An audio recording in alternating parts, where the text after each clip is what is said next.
Fantastic. We are already moving to the next session, so I kindly ask you, the previous speakers, to take a seat. Sorry, we are starting the next session. Thank you.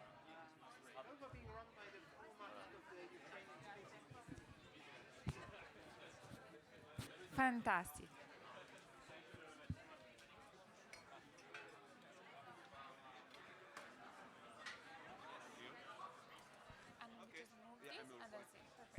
Perfect. Here we are again. Thank you so much for our speakers here on stage. We are moving to the next session, Space and Parliamentary Action.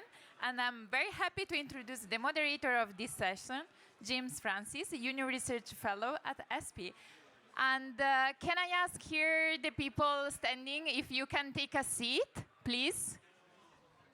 So we make sure that we can hear our panelists very well. Voila, James, the floor is yours. Thank you. Okay, so perfect, it's on. So thank you very much, everybody, for being here today to join us on this discussion. I think it's very relevant considering the context of this conference, in discussing a bit more space and parliamentary action and how we can involve more our policymakers in the debate and how we can further integrate them into the fold, into the mix of what we are talking about today. And I'm really glad to have our two panelists sitting next to me. From Luxembourg, from the Chambre des députés, thank you very much, Sven Clement, and as well from Spain, from the Congreso de los Diputados, Mr. Andreu Martínez. Thank you both very much for being here today. Thank you. Thank you. Super. So I think, we both have the idea of what, that you're national parliamentarians. You're here to discuss a bit what is at stake in your own countries. I think what would be best to start this discussion is a bit more something about the flavor of what's going on really in your national parliaments. So perhaps you could give us a bit more details about what the current debates are and perspectives are on space in your respective parliaments. Is it the economy? Is it space for security and defense? What's the main debate here? Perhaps you could start with Andreu, please. Okay. Thank you for the invitation and very happy to be here. When we talk about space, the first thing that comes to mind is money. It is freaking expensive, which is actually currently good geopolitically because it means that we can spend more easily for our defense percentage. That's what parliaments are currently concerned about. How do we get to 5%? And space is a very easy way to achieve this. So that's also why I believe we see a lot of interest in the defense industry space when it comes to space. The second part is obviously how can we leverage it to create a more livable planet for our citizens? Can we leverage space to improve the lives of ordinary citizens? And I think there, the space sector needs to make an effort to better communicate what satellites and other space assets actually contribute to our well-being, whether it's direct-to-cell, GPS, GNSS in general, or anything else, because people don't know what space contributes to their daily lives. And what about in Spain? Really, in this moment, I agree with Sven that it's important to explain to people why we are spending these great figures of money in the space, and because we need a opinion that encourage this expense, because it's very important to the basic science, but also to communications, but also to defense. Then it's possible we can be we can have a problem if we have against us public opinion, and we can do what is really in this moment disruptive. In this moment is meaning for Europe, and at last for all the public that we are working for them. And yes, I agree, we have to explain why we do that in this moment, and why is so important. I think these are very important points you both raised. I mean, this question of greater effort from the space sector to integrate, to discuss with you a bit more the importance of space and really pushing forward how essential space is. I think we've heard a lot of discussion currently at the European Space Conference about including more politicians into the mix, and we need to involve our governments, involve our policymakers. But actually, this is the only session at the conference where we have 2 national MPs. I mean, this is quite a special thing, and it's maybe a little bit symbolic about the discussion that we're currently having. So perhaps maybe you can elaborate a bit on this, both of you, a bit on more. How do we integrate our policymakers? How do we integrate you more in the space sector? What can we do? First of all, to be where we are invited. This is a great occasion, great event. Really, I have to thank to ESPI. We are here, and we must to be in all the spaces, in all the meetings that is talking about the problems that things that people are involved. Is the normal thing we do politics, and sometimes we have a lot of work in our parliament. We talk about science, about innovation, about a lot of things. Space in this moment is a meaning issue, and it's the time, it's the moment to be in these forums and to talk with all the actors of this space ecosystem. So first of all, and I join you on your thoughts, first of all, talk to us. Literally, reach out to your MPs. It's our job to represent all of our constituents, and that includes the space sector.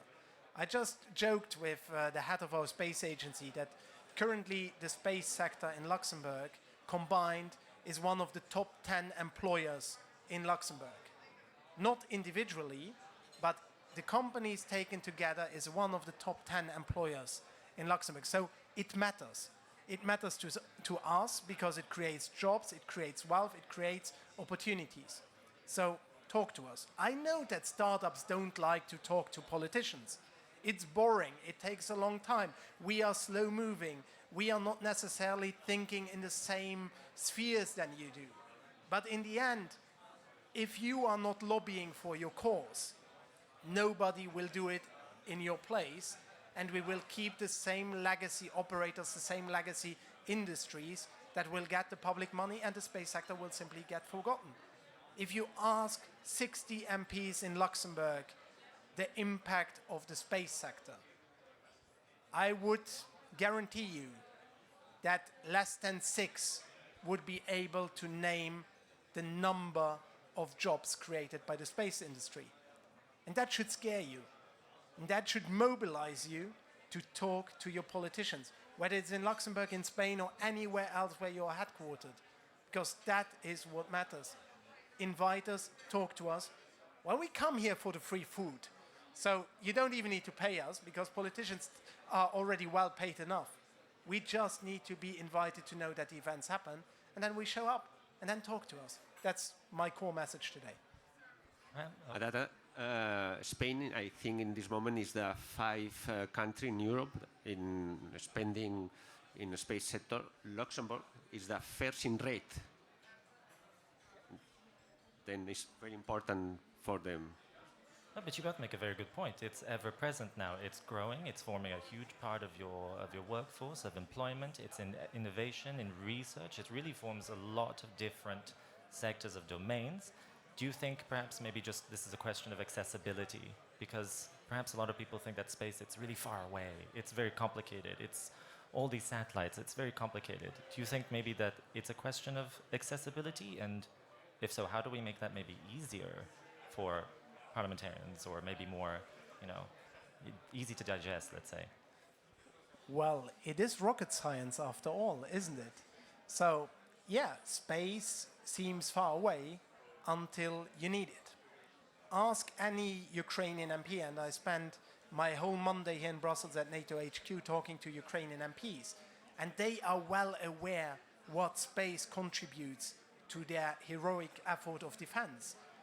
Ask any person that gets constantly lost on the streets of their own hometown, and they will tell you how important GNSS is. So, yeah, space touches every aspect of our lives, whether it's in civilian use or in defense, but we feel it as being very far away because to get there, you need rockets, and nobody understands a rocket.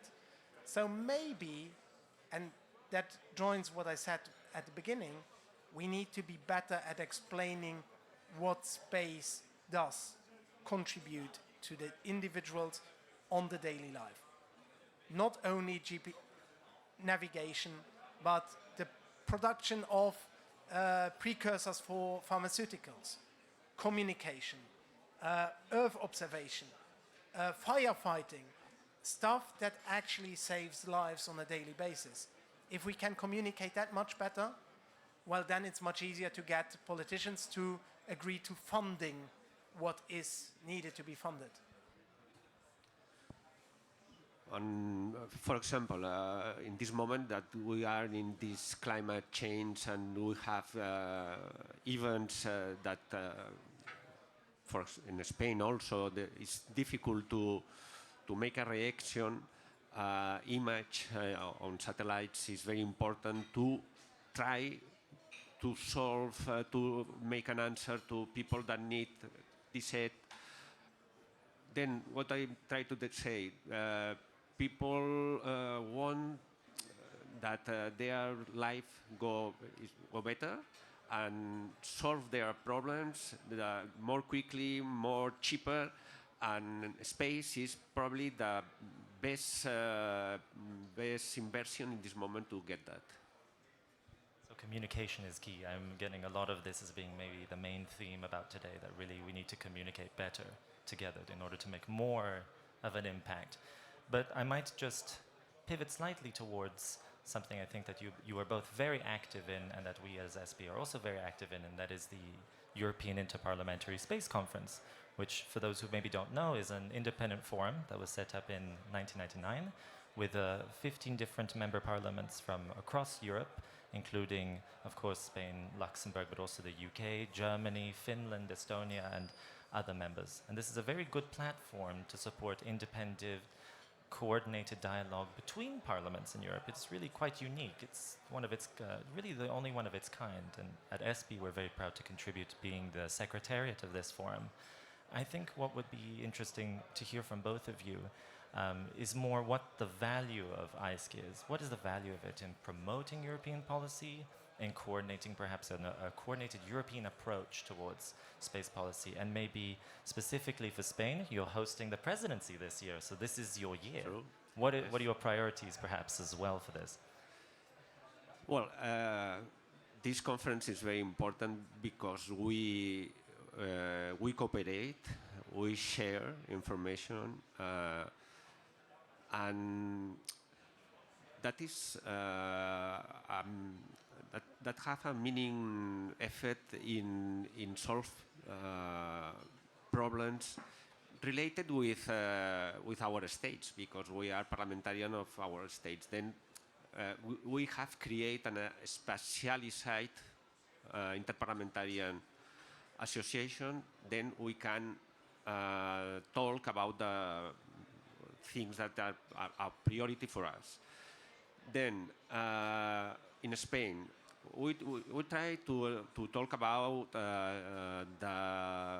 the use of space in a durable, sustainable use, because in this moment we have a big problem with the price, and we have to talk about that. We have to talk.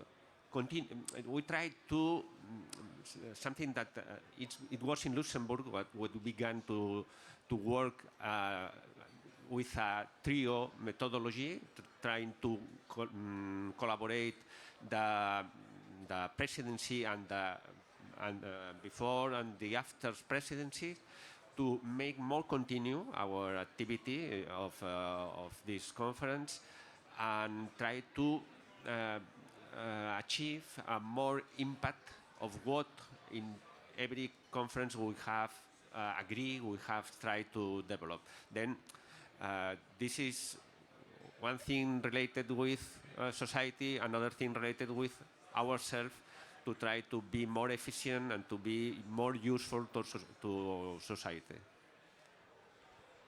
So ISC is a wonderful forum, and it's not only because we get to exchange with fellow MPs. You can do that in a lot of spaces. But it is wonderful because, and you all know it, you're interested in space. You feel sometimes aloof. You feel disconnected, like Major Tom, völlig losgelöst in German. And your fellow MPs at home might think that you are absolutely crazy for focusing on an issue that they simply don't understand. So it is very healing to meet fellow MPs who understand why space matters, why we are doing what we are doing, and why we are advocating for more investment far away from our home shores and literally up at the stars. And the interesting thing is, every time I come back from an ISC meeting, I feel reinvigorated to do more, to support our homegrown space sector, but also to support the European integration of the space sector, to see across our borders, which we too rarely do. And maybe to add one personal note to it is, my daughter is 4. And you would think that at 4, they don't care for space. They would love ponies and unicorns and glitter and what so on. Her favorite sweater actually is a NASA sweater. And I still need to convince her, and I bought her now 3 ESA sweaters to replace that one NASA sweater. So you see, the fight starts at home, not only on the international stage, but literally we need to convince even our kids that a career in STEM is possible for young girls, that a career in space is possible for all of our citizens. And so I'm very proud that we have a new class of astronauts for ESA.